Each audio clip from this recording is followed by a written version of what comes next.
अस्सलाम वालेकुम, मैं हूं आपका दोस्त और होस्ट शाहजेब। उम्मीद करता हूं सब ठीक ठाक होंगे, मजे में होंगे। इस वक्त आप देख रहे हो, सुन रहे हैं सॉसी टॉक। सीधी बात, नो बकवास। लाइक, सब्सक्राइब, बेल आइकन और अपने दोस्तों के साथ शेयर करना ना भूलिएगा।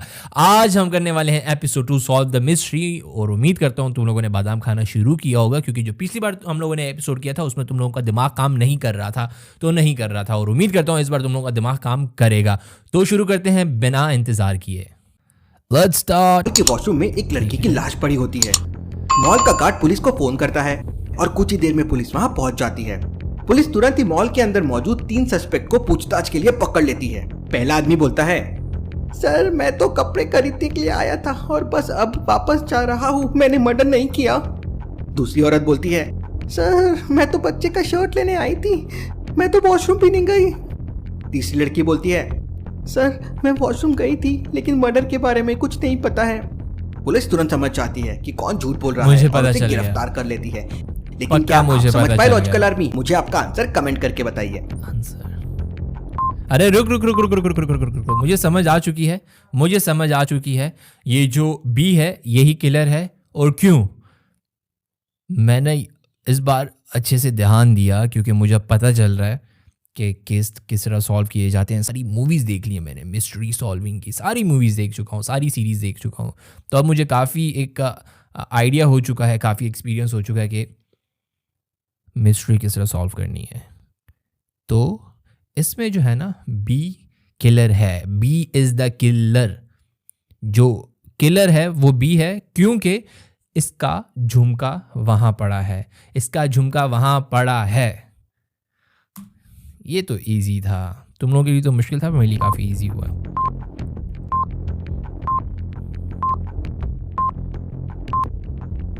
तीनों लोगों ने कहा उन्होंने मर्डर नहीं किया है, लेकिन अब दूसरी औरत के कान को देखिए। उसके एक कान में इयररिंग तो है लेकिन दूसरी की गायब है और वो दूसरी इयररिंग वॉशरूम में डेड बॉडी के बाजू में पड़ी है। इतना मुश्किल नहीं पुलिस था। की नजर जैसे ही उसकी इयररिंग पे पड़ती है, पुलिस ये समझ जाती है कि खूनी कौन है और उसे पकड़ लेती है। चलिए अगली पहेली देखते हैं।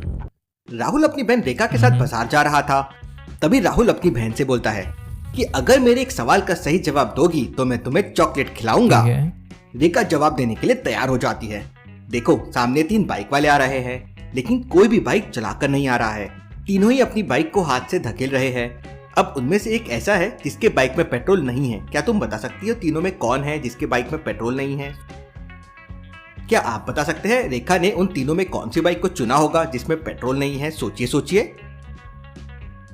अरे टाइम क्यों भाग रहा है? रुक, हमें सॉल्व तो करने दे, फिर भागते रहना।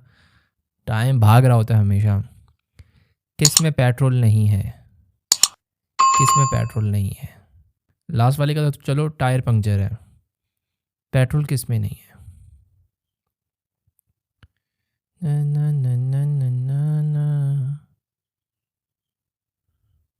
आगे वाले का भी टायर पंक्चर है, सी का भी टायर पंक्चर है, ए का। तो बी के अंदर पेट्रोल नहीं है। इतना इजी है यार, तुम लोग ऐसे ही सोचते रहते हो हमेशा। इजी है। चलो आगे। तीनों बाइक को ध्यान से देखिए। पहले और तीसरे बाइक के टायर पंक्चर है, इसलिए पहले और तीसरे बाइक को धकेला जा रहा है। लेकिन दूसरे बाइक का टायर तो बिल्कुल ठीक है, पता है लेकिन फिर भी मुझे उसे पता धकेला है। जा रहा है, यानी कि यही बाइक है जिसमें पेट्रोल नहीं है। रेखा सही जवाब दे देती है और राहुल उसे चॉकलेट खिला देता है। चलिए अगली पहेली देखते हैं। एक बूढ़ी औरत मर जाती है। एक्सीडेंट किस गाड़ी से हुआ ये कोई देख नहीं पाता। पुलिस तुरंत अगले चौराहे पर ऐसे 3 कार वालों को रोकती है जिन पर शक होता है। पुलिस तीनों से कहती है, पिछले चौराहे पर एक मौत हुई है, उसका एक्सीडेंट तुम तीनों में से किसी कार से हुआ है। तो पहला कार वाला कहता है, सर मैं तो जल्दी में हूँ, मुझे नहीं पता आप किस एक्सीडेंट की बात कर रहे हैं। दूसरा बोलता है, चल मेरी गाड़ी से आज तक किसी का एक्सीडेंट नहीं हुआ है। तीसरा बोलता है, सर मुझे क्या पता बुरी औरत का एक्सीडेंट हुआ, मैं तो आराम से धीरे गाड़ी चला रहा था। पुलिस समझ जाती है कि एक्सीडेंट किसकी कार से हुआ है और उसे गिरफ्तार कर लेती है। लेकिन क्या आप समझ पाए? सोचिए और मुझे आपका आंसर कमेंट करके बताएं। सी। क्यों सी था? क्योंकि उसने बोला कि मुझे तो पता ही नहीं, मैं तो धीरे चला रहा था।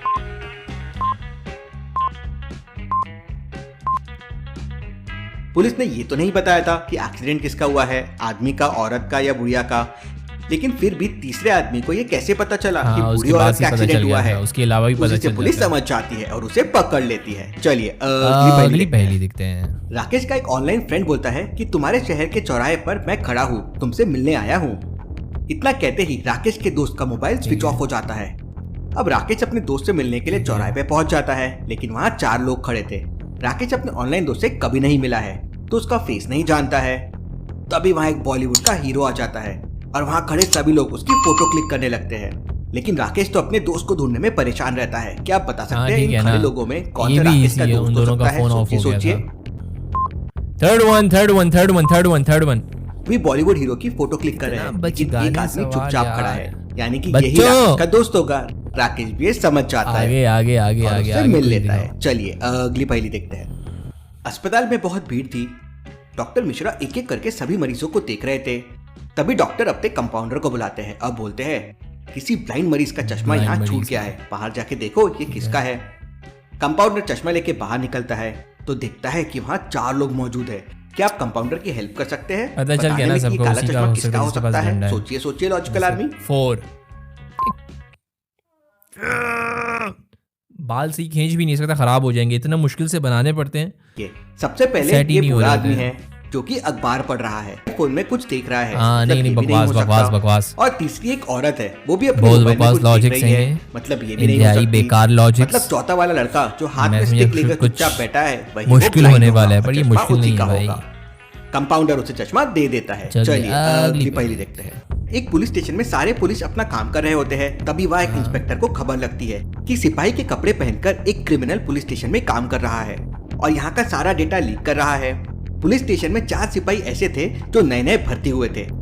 इंस्पेक्टर उन चारों सिपाही को अपने सामने बुलाता है और उन चारों के आईडी कार्ड चेक करता है और तुरंत समझ जाता है कि चारों में कौन नकली है। क्या आप बता सकते हैं लॉजिकल आर्मी कौन नकली है? सोचिए।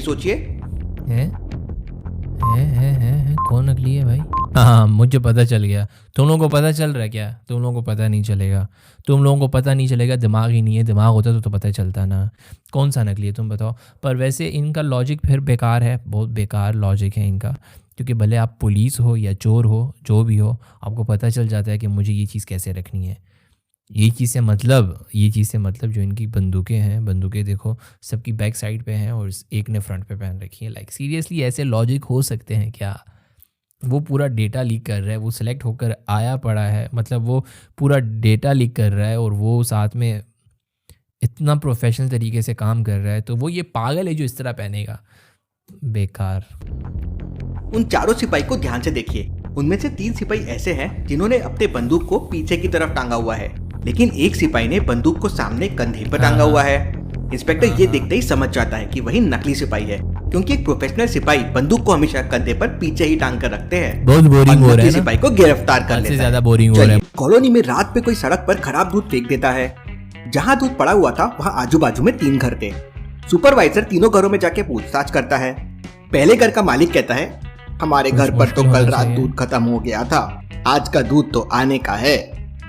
दूसरे घर का मालिक कहता है, कल हमारे घर मेहमान आए थे इसलिए सारा दूध खत्म हो गया था। तीसरे घर का मालिक कहता है, हमारा दूध तो फ्रिज के अंदर रखा हुआ है, आप चाहे तो देख सकते हैं। पहला वाला। लेकिन सुपरवाइजर समझ जाता है कि कौन झूठ बोल रहा है। सोचिए। पहला वाला झूठ बोल रहा है क्योंकि पहले वाले के पीछे टेबल पे या जो भी है उसके पीछे देखो दूध का गिलास पड़ा हुआ है। He's a liar. He's a liar. पहले घर का मालिक झूठ बोल रहा है क्योंकि उसके ब्रेकफास्ट के टेबल पर देखिए एक गिलास दूध रखा हुआ है और वो कह रहा था कि कल रात उनके घर का दूध खत्म हो गया था, मतलब वो झूठ बोल रहा है। चलिए सवाल कैसे हो सकते? पुलिस को एक कॉल आता है और कॉल करने वाला व्यक्ति पुलिस से कहता है कि शहर के बाहर उसका एक ट्रक से एक्सीडेंट हो गया है। एक्सीडेंट में उसके दोनों हाथ कट गए हैं और वो ट्रक वाला भी उसे छोड़कर भाग गया है। इस वक्त वहाँ पर कोई नहीं है, आप जल्दी से आ जाइए। पुलिस समझ जाती है कि वो आदमी झूठ बोल रहा है। कैसे लॉजिकल आदमी पुलिस को ये कैसे समझ जाता है? दोनों हाथ कटे हुए कॉल कर रखी है उसने। दोनों हाथ कटे हैं तो कॉल कैसे कर सकते हैं कोई?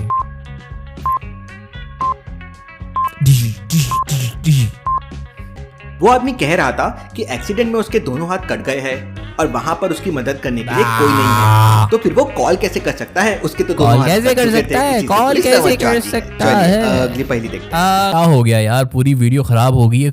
यार कुछ लॉजिक ही नहीं मिला, इसके अंदर कोई लॉजिक था ही नहीं। तुम लोगों के लिए शायद होगा क्योंकि तुम लोगों के पास दिमाग नहीं है, पर वैसे तो मेरे लिए तो कोई लॉजिक नहीं था। ये छोटे से छोटे बच्चे जो आज पैदा हुए ना, वो भी ये चीज़ सॉल्व कर दे। तो आज हमारी किस्मत में ये था। मिलते हैं नेक्स्ट वीडियो में, तब तक अपना ख्याल रखिएगा। खुदा हाफिज़।